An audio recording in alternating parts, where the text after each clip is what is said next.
Chapter 7. The Pharisees and some of the teachers of the law who had come from Jerusalem gathered around Jesus and saw some of his disciples eating food with hands that were defiled, that is, unwashed. The Pharisees and all the Jews do not eat unless they give their hands a ceremonial washing, holding to the tradition of the elders. When they come from the marketplace, they do not eat unless they wash, and they observe many other traditions, such as the washing of cups, pitchers, and kettles. So the Pharisees and teachers of the law asked Jesus, "Why don't your disciples live according to the tradition of the elders, instead of eating their food with defiled hands?" He replied, Isaiah was right when he prophesied about you hypocrites. As it is written, "These people honor me with their lips, but their hearts are far from me. They worship me in vain. Their teachings are merely human rules." You have let go of the commands of God and are holding on to human traditions. And he continued, You have a fine way of setting aside the commands of God in order to observe your own traditions. For Moses said, "Honor your father and mother," and anyone who curses their father or mother is to be put to death. But you say that if anyone declares that what might have been used to help their father or mother is korban, that is, devoted to God, then you no longer let them do anything for their father or mother. Thus you nullify the word of God by your tradition that you have handed down. And you do many things like that. Again, Jesus called the crowd to him and said, Listen to me, everyone, and understand this. Nothing outside a person can defile them by going into them. Rather, it is what comes out of a person that defiles them. After he had left the crowd and entered the house, his disciples asked him about this parable. Are you so dull? He asked. Don't you see that nothing that enters a person from the outside can defile them? For it doesn't go into their heart, but into their stomach, and then out of the body. In saying this, Jesus declared all foods clean. He went on, What comes out of a person is what defiles them. For it is from within, out of a person's heart, that evil thoughts come. Sexual immorality, theft, murder, adultery, greed, malice, deceit, lewdness, envy, slander, arrogance, and folly. All these evils come from inside and defile a person. Jesus left that place and went to the vicinity of Tyre. He entered a house and did not want anyone to know it. Yet he could not keep his presence secret. In fact, as soon as she heard about him, a woman whose little daughter was possessed by an impure spirit came and fell at his feet. The woman was a Greek, born in Syrian Phoenicia. She begged Jesus to drive the demon out of her daughter. First, let the children eat all they want, he told her. For it is not right to take the children's bread and toss it to the dogs. Lord, she replied, even the dogs under the table eat the children's crumbs. Then he told her, For such a reply you may go.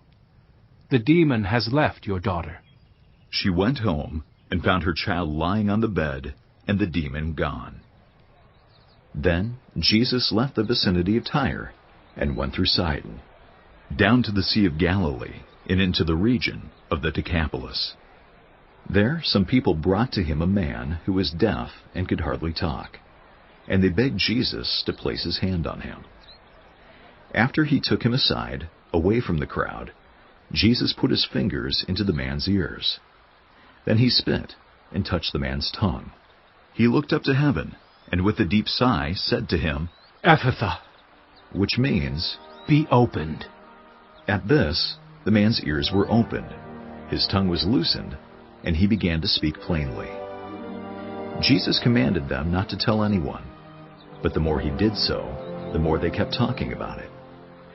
People were overwhelmed with amazement.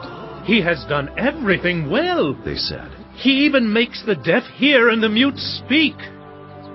Chapter 8. During those days, another large crowd gathered. Since they had nothing to eat, Jesus called his disciples to him and said, I have compassion for these people. They have already been with me 3 days and have nothing to eat. If I send them home hungry, They will collapse on the way, because some of them have come a long distance. His disciples answered, But where in this remote place can anyone get enough bread to feed them? How many loaves do you have? Jesus asked. 7. They replied.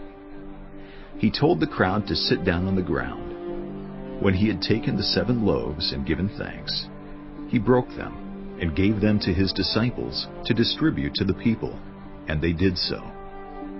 They had a few small fish as well. He gave thanks for them also, and told the disciples to distribute them. The people ate and were satisfied. Afterward, the disciples picked up 7 basketfuls of broken pieces that were left over. About 4,000 were present. After he had sent them away, he got into the boat with his disciples and went to the region of Dalmanutha. The Pharisees came and began to question Jesus. To test him, they asked him for a sign from heaven. He sighed deeply and said, Why does this generation ask for a sign? Truly I tell you, no sign will be given to it. Then he left them, got back into the boat, and crossed to the other side. The disciples had forgotten to bring bread, except for 1 loaf they had with them in the boat. Be careful. Jesus warned them. Watch out for the yeast of the Pharisees and that of Herod. They discussed this with one another and said, It is because we have no bread. Aware of their discussion, Jesus asked them, Why are you talking about having no bread? Do you still not see or understand? Are your hearts hardened? Do you have eyes but fail to see, and ears but fail to hear? And don't you remember, when I broke the 5 loaves for the 5,000, how many basketfuls of pieces did you pick up? 12, they replied. And when I broke the 7 loaves for the 4,000, how many basketfuls of pieces did you pick up? They answered, 7. He said to them, Do you still not understand? They came to Bethsaida, and some people brought a blind man and begged Jesus to touch him. He took the blind man by the hand and led him outside the village. When he had spit on the man's eyes and put his hands on him, Jesus asked, Do you see anything? He looked up and said, I see people. They look like trees walking around. Once more, Jesus put his hands on the man's eyes. Then his eyes were opened, his sight was restored, and he saw everything clearly. Jesus sent him home, saying, Don't even go into the village. Jesus and his disciples went on to the villages around Caesarea Philippi. On the way he asked them, Who do people say I am? They replied, Some say John the Baptist, others say Elijah, and still others, one of the prophets. But what about you? He asked. Who do you say I am? Peter answered, You are the Messiah. Jesus warned them not to tell anyone about him. He then began to teach them that the Son of Man must suffer many things, and be rejected by the elders, the chief priests, and the teachers of the law, and that he must be killed, and after 3 days rise again. He spoke plainly about this, and Peter took him aside and began to rebuke him. But when Jesus turned and looked at his disciples, he rebuked Peter. Get behind me, Satan, He said, You do not have in mind the concerns of God, but merely human concerns. Then he called the crowd to him, along with his disciples, and said, Whoever wants to be my disciple must deny themselves and take up their cross and follow me. For whoever wants to save their life will lose it.